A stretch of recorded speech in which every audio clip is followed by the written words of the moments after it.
76वें गणतंत्र दिवस के अवसर पर सिरसा के शहीद भगत सिंह स्टेडियम में जिला स्तरीय समारोह का आयोजन हुआ। समारोह में हरियाणा विधानसभा के डिप्टी स्पीकर डॉक्टर कृष्ण लाल मिड्ढा ने ध्वज फहराया और परेड की सलामी ली। समारोह के दौरान विभिन्न विभागों द्वारा विकास कार्यों को दर्शाती आकर्षक झांकियों का प्रदर्शन किया गया। संबोधन में हरियाणा विधानसभा के deputy speaker doctor Krishan Lal Middha ने 76वें गणतंत्र दिवस की बधाई देते हुए बाबा साहेब भीमराव अंबेडकर को याद करते हुए कहा कि देश को ये दिन हमारे क्रांतिकारियों और शहीदों की कुर्बानियों के बदले मिला है, इसलिए आज उनको नमन करते हैं। आज़ादी पाने के लिए हमें बड़ा संघर्ष करना पड़ा। वहीं उन्होंने कहा कि आज़ादी के बाद देश ने तरक्की की है और देश नए बुलंदियों को छू रहा है। मुख्य अतिथि ने जिला वासियों को संबोधित करते हुए कहा कि देश की आज़ादी व आज़ादी के बाद हरियाणा के वीरों ने अपनी वीरता दिखाई। आज़ादी के बाद देश ने बहुत तरक्की की है, लेकिन अब भी देश के सामने चुनौतियां हैं। देश के प्रधानमंत्री ने देश की साख को बढ़ाया है। उन्होंने केंद्र सरकार की उपलब्धियों को गिनवाते हुए कहा कि अनेक फैसले देश की एकता के लिए किए गए फैसले हैं। देखिए सिरसा से अक्षित कंबोज की रिपोर्ट। 76वें गणतंत्र दिवस के पावन पर्व पर मैं आप सबको हार्दिक शुभकामनाएं देता हूं, बधाई देता हूं। मैं यहाँ पर उपस्थित सभी स्वतंत्रता सेनानियों का स्वागत एवं अभिनंदन करता हूँ। आज मैं स्वतंत्रता संग्राम के अमर सेनानियों को भी नमन करता हूँ, जिनके अमर बलिदानों से हमें गणतंत्र दिवस मनाने का ये गौरवशाली अवसर प्राप्त हुआ है। 75 वर्ष पहले 1950 में आज ही के दिन हमारा संविधान लागू हुआ था। इस संविधान के कारण हम सभी को समान न्याय, स्वतंत्रता एवं समानता का अधिकार मिला।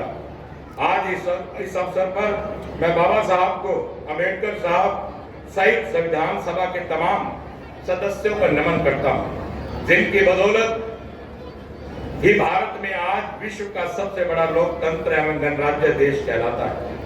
आज हम संविधान में दिए गए जिन हकों का इस्तेमाल कर रहे हैं वे डॉक्टर अम्बेडकर जी की ही देन है।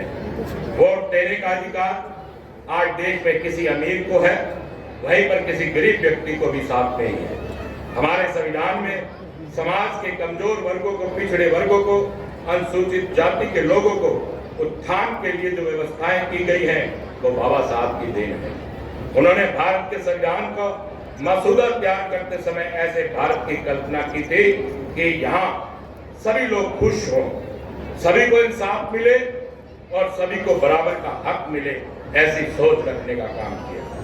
यह हमारे लिए सौभाग्य की बात है कि आज हम भारत के संविधान का 76वां गणतंत्र दिवस मनाने का काम कर रहे हैं। पूरे देश में हमारा संविधान, हमारा अभिमान का कार्यक्रम चलाया जा रहा है।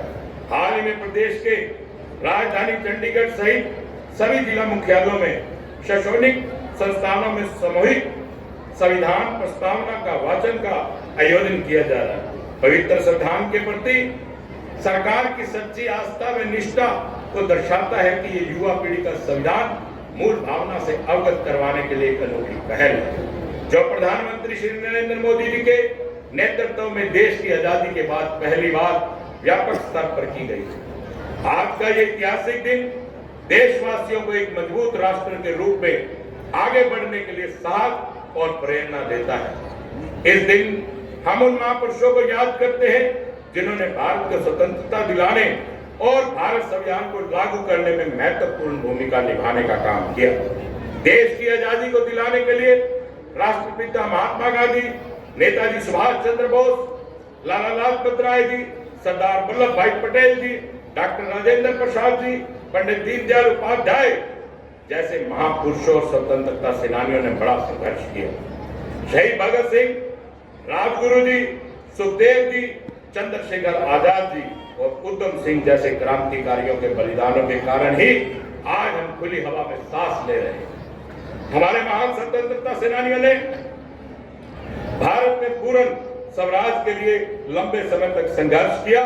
उन्होंने ऐसा इसलिए किया ताकि उनकी आने वाली पीढ़ियां किसी का गुलाम बनकर ना रहे, स्वतंत्र रूप से अपने अधिकारों का निर्वहन कर सके। आजादी की लड़ाई में हरियाणा प्रदेश का भी अहम योगदान रहा।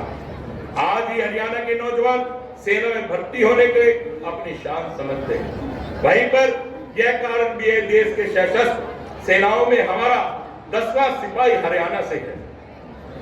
आपको बताना चाहूंगा कि हरियाणा की अग्निवीर नीति 2023-24 में क्रियान्वित कर अग्निवीरों को सुरक्षा कवच प्रदान कर दिया है।